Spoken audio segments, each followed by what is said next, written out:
सब जगह tightness, constriction, ये जो गले की कंस्ट्रिक्शन है, टाइटनेस, जो बाज़ दफ़ा कावड़ भी नहीं बंद करने देती, और किस दवा में पाई जाती है नुमाया?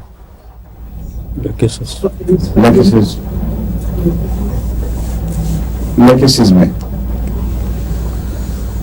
हाइड्रोसाइनिक एसिड और हाइड्रोफोबिनम में ये टाइटनेस इस तरह नहीं पाई जाती।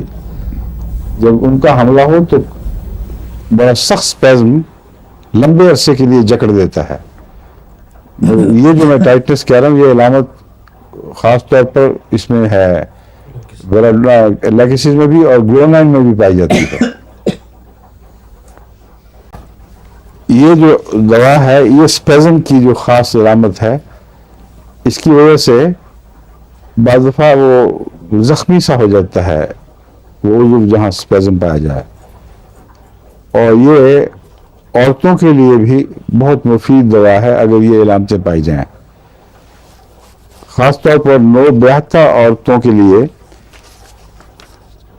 ये दवा पेश नज़र आनी चाहिए। जब ऐसी कोई दुल्हन आपके सामने आए जिसको ये अलामतें गैर मामूली तौर पर शादी के बाद ज़ाहिर हों, तो उसका इलाज कैक्टस से होना चाहिए। यूट्रस में भी फिर ये कंस्ट्रक्शन पहुंच जाती है और सारा लगता है रहम यूं सुकड़ के गुच्छा हो गया एकदम, और तकलीफ से चीख निकल जाती है और खौफ पैदा होता है कि क्या हो गया है। इस किस्म की नुमाया कंस्ट्रक्शन कैक्टस सी की अलामत है।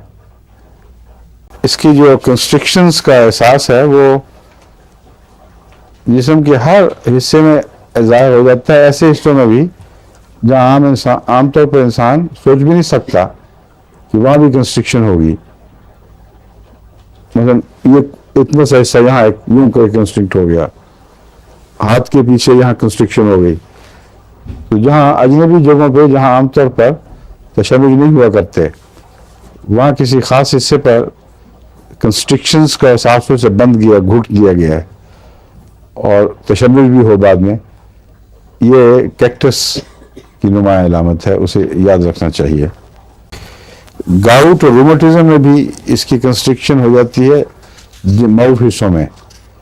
बाज़ दफ़ा रूमेटिज्म और गाउट में बाज़ हिस्सों पर खून रश करता है, हर जगह नहीं, हर गाउट की किस्म में नहीं, बाज़ में, मसलन कॉल्चिकम में, और वो नुमाया होता है पाँव के जो अंगूठा उसके इर्द गिर्द का हिस्सा है वो मुतवर्रम हो जाता है, सुर्ख हो जाता है, कोई चीज़ नहीं लगती उसके ऊपर। ये किस किस चीज़ में है? ये कॉल्चिकम और बेंजोइक एसिड, समझे? इसमें उन जगहों में भी स्पेज़म होता है।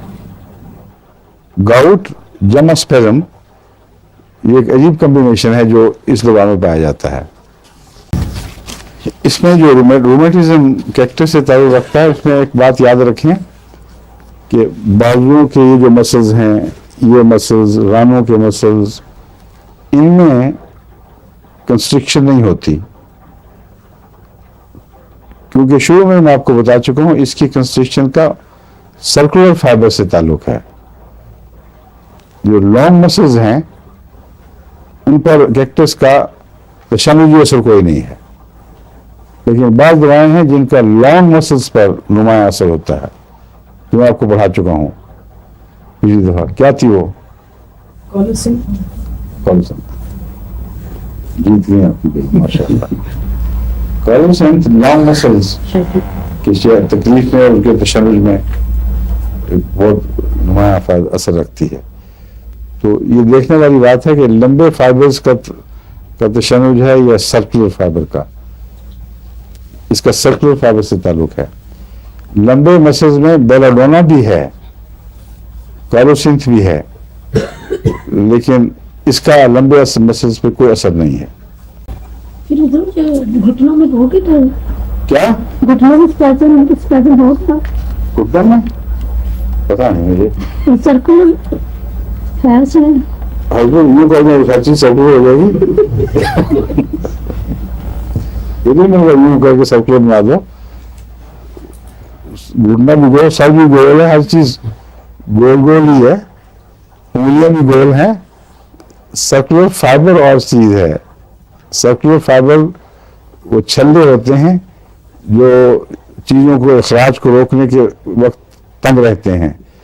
जब चीजें निकलने का हुक्म आ जाए तो खुल जाते हैं। इजाबत में, पेशाब में, रोजमर्रा यही फाइबर हैं जो आपके काम करते हैं। गले के फाइबर्स हैं, निगलने के लिए वो रेड सर्कुलर फाइबर सुगड़ते हैं, उगलने के लिए खुलते हैं। तो ये जो सर्कुलर फाइबर्स हैं इनकी बात हो रही है। हमने सारा मामला ही गोल कर दिया।